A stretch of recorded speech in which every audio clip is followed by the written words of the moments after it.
Bien. Les amis, bonjour. Bon dimanche tout le monde. J'espère que vous allez bien. Les amis, nous allons continuer nos séries de formations sur Gconga Tutoriel. Alors aujourd'hui, nous allons travailler ensemble avec vous sur l'ascenseur. Je vais vous montrer en fait quelques éléments aussi importants qui pourra vous édifier à ce qui concerne le fonctionnement d'un ascenseur à traction. La fois passée ensemble avec vous, on avait calculé, je vous avais montré comment calculer un ascenseur, ok, jusqu'à trouver donc le diamètre qu'il faut à ce qui concerne les câbles, mais aussi j'avais bien énuméré le type d'ascenseur qu'on a donc justement par rapport à sa charge. On avait vu donc un ascenseur ayant une charge de 630 kg peut contenir minimum 8 personnes, ou disons maximum 8 personnes, et un ascenseur de 8000 kg peut contenir au maximum 10 personnes, et un ascenseur également de 10 000 kg peut contenir au maximum 13 personnes. Mais aussi, j'avais dit que ça dépend des bâtiments. Ok, ça dépend des bâtiments. Si par contre que vous dimensionnez un grand bâtiment, d'autant plus que ça peut être un bâtiment peut-être R+10, R+15, voire même plus que ça. Ok. Alors déjà, ce qu'il faut comprendre au moins, l'ingénieur n'est pas censé de faire de manière à ce que vous puissiez dépasser le seuil ou je dirais même la limite de poids mentionné ici. Ben, ce que l'ingénieur peut faire, vous allez tout simplement soit prévoir des ascenseurs au même moment, ok, des ascenseurs, et puis vous allez subdiviser donc le nombre de personnages en deux. Je prends un exemple. J'ai par exemple un bâtiment, un grand bâtiment, ok, peut-être un bâtiment R+15.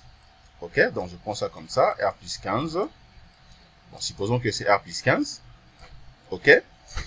Alors, je vais par exemple dimensionner ou placer un ascenseur qui va justement contenir minimum 20 personnes.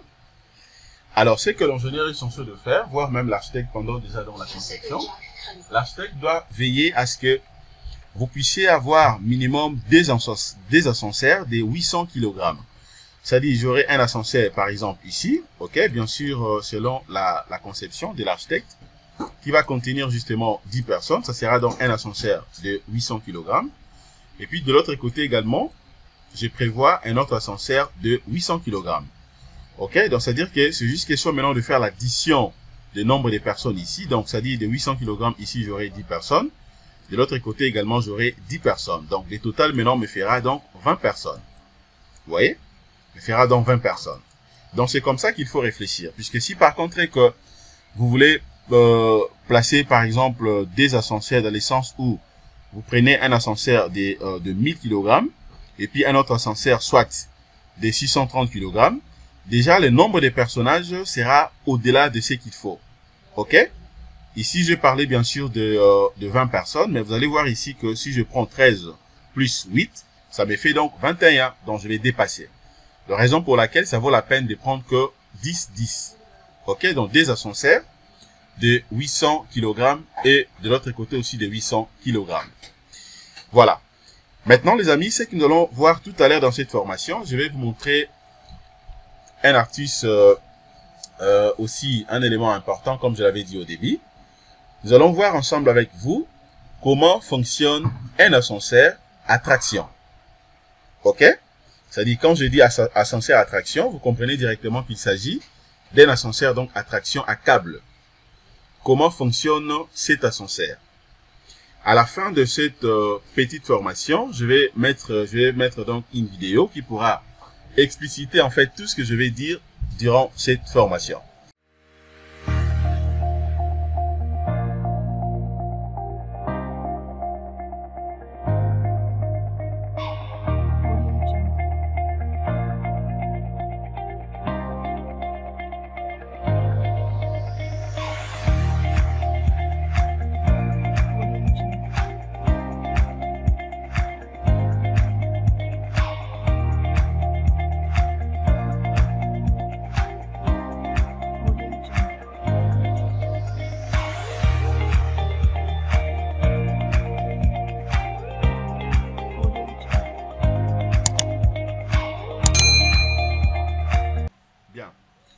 Les amis, je le dis au début de cette formation, nous allons voir ensemble avec vous comment fonctionne un ascenseur à traction.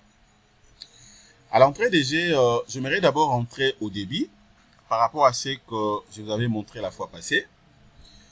Déjà par la définition, je vous avais dit que un ascenseur en réalité c'est un moyen de transport sur un axe vertical. Au même titre que le train, les avions, le métro, la voiture, mais seulement les avions, le train, le métro et la voiture, les sont sur des axes horizontaux. Mais tandis que l'ascenseur, c'est justement sur l'axe vertical. Alors, et aussi, ce qu'il faut comprendre, comme j'avais dit, le métro, la voiture, ainsi que les avions, et donc ils seront tout simplement soumis aux mêmes lois, bien sûr, que l'ascenseur. Mais comprenez que là-dedans, il y a ce qu'on appelle la capacité justement de transport. OK? Mais aussi le temps de transport, il faut bien sûr le respecter. Pourquoi? Puisque dans l'ascenseur, il y a également les conforts. Il faut tenir compte du confort.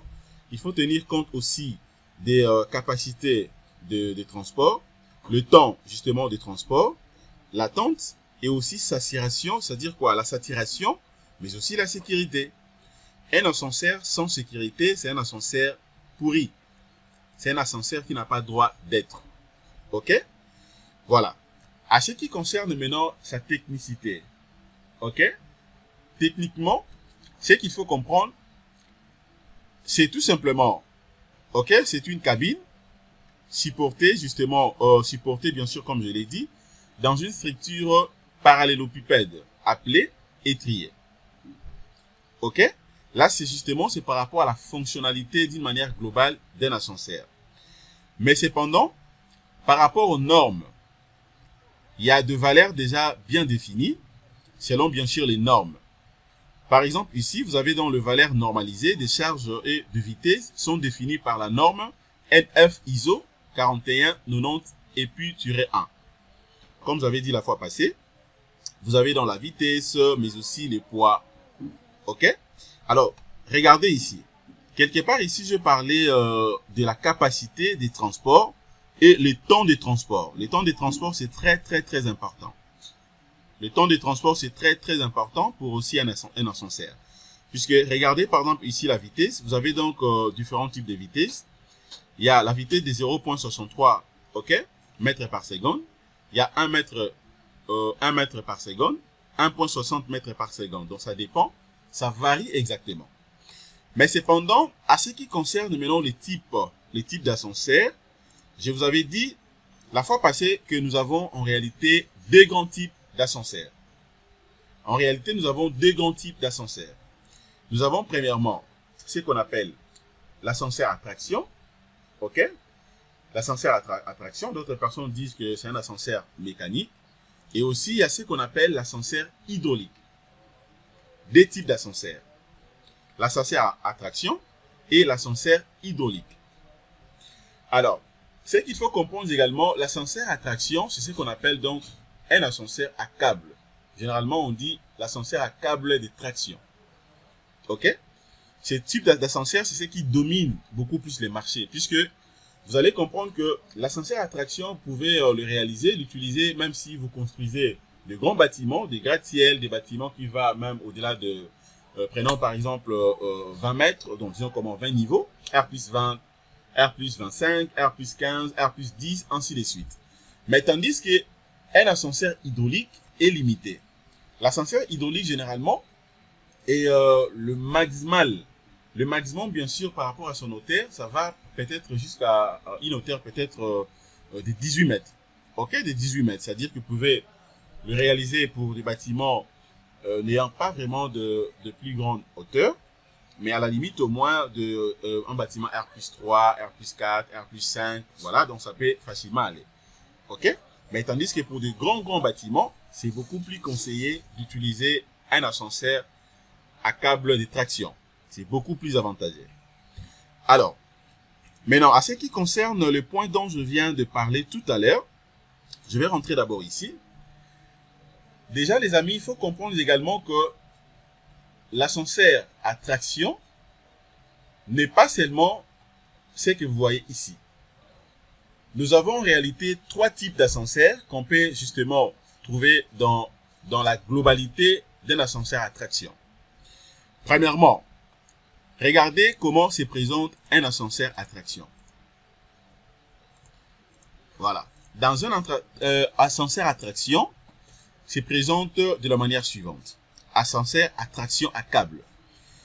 Il y a trois éléments. Ok, il y a trois éléments principaux.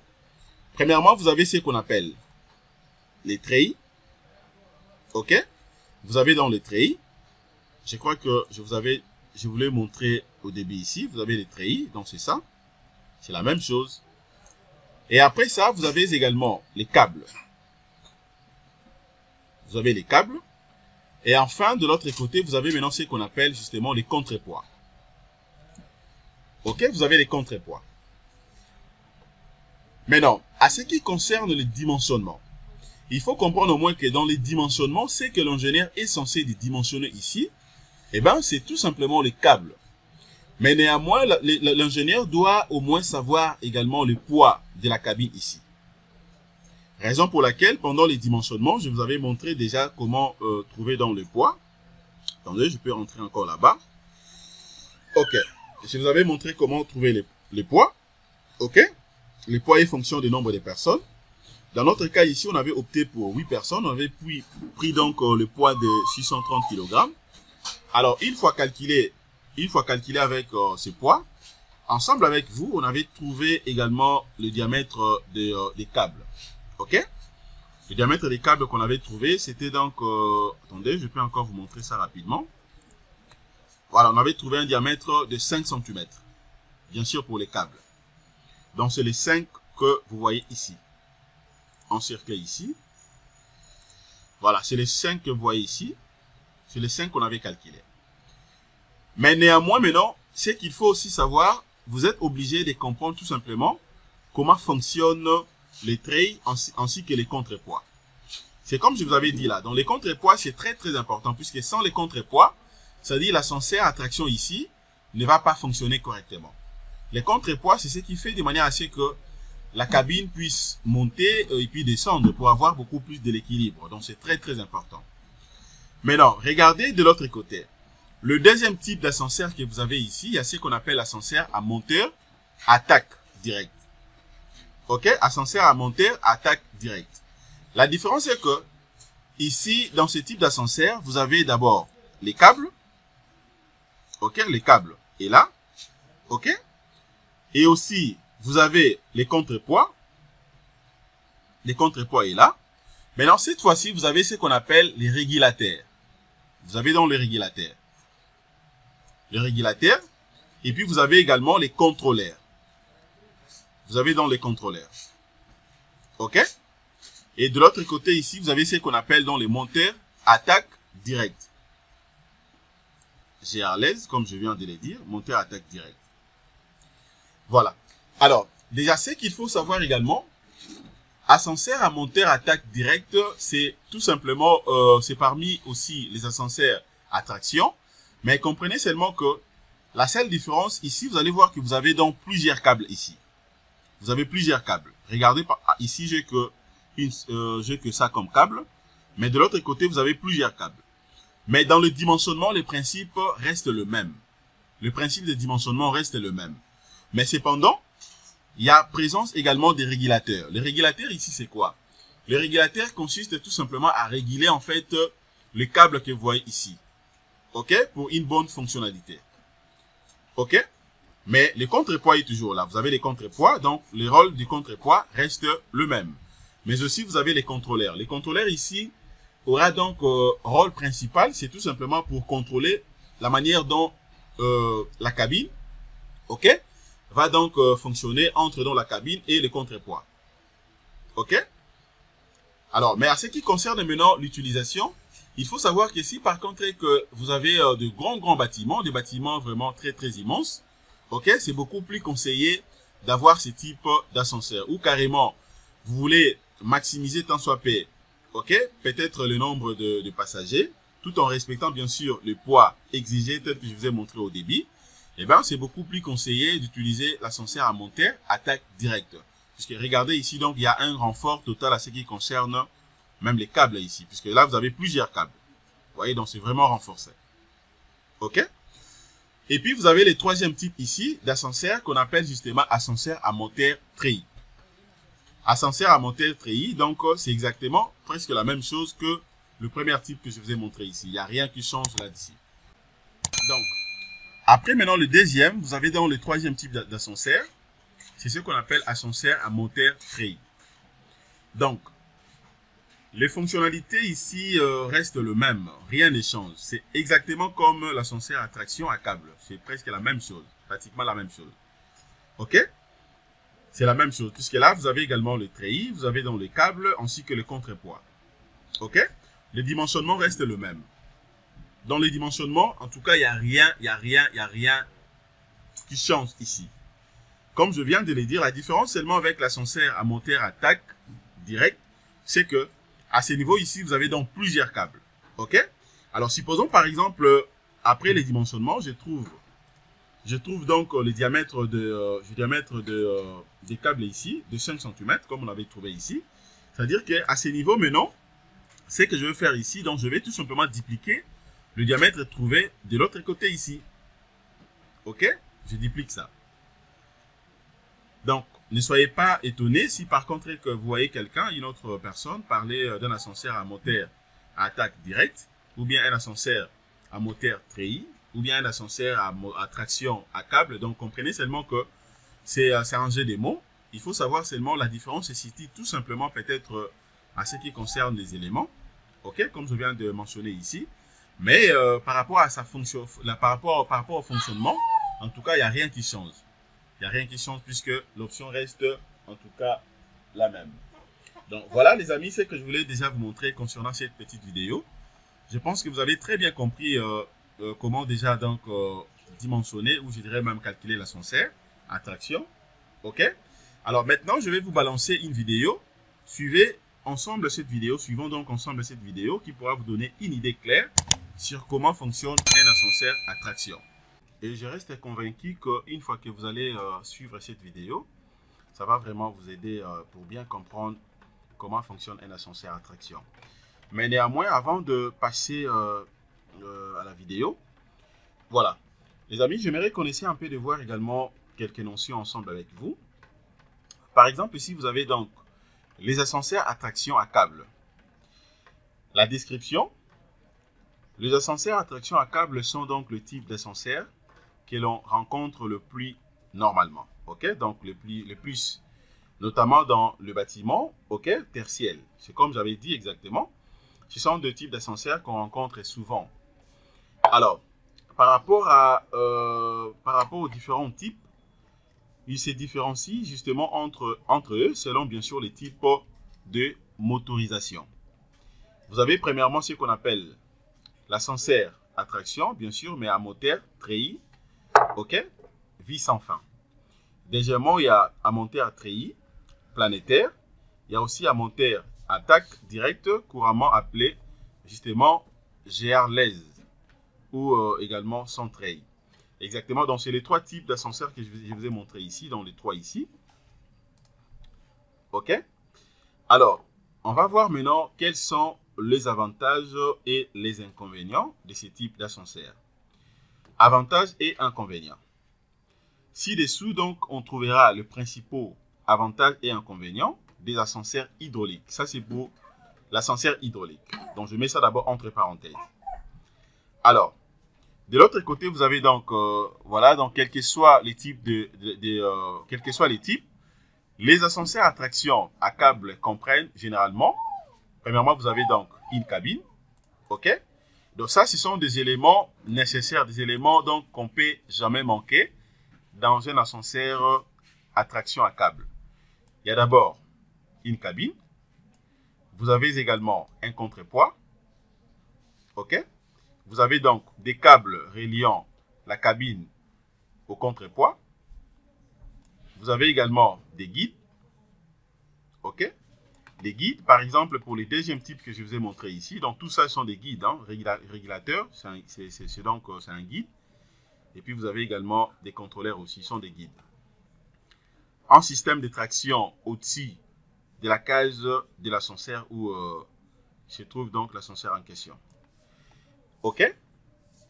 Alors, à ce qui concerne maintenant l'énergie, énergétiquement parlant, les ascenseurs à traction à câble sont plus intéressants que les ascenseurs hydrauliques, dans le sens où les contrepoids réduisent forfaitairement la charge réelle, que soit donc le type de motorisation.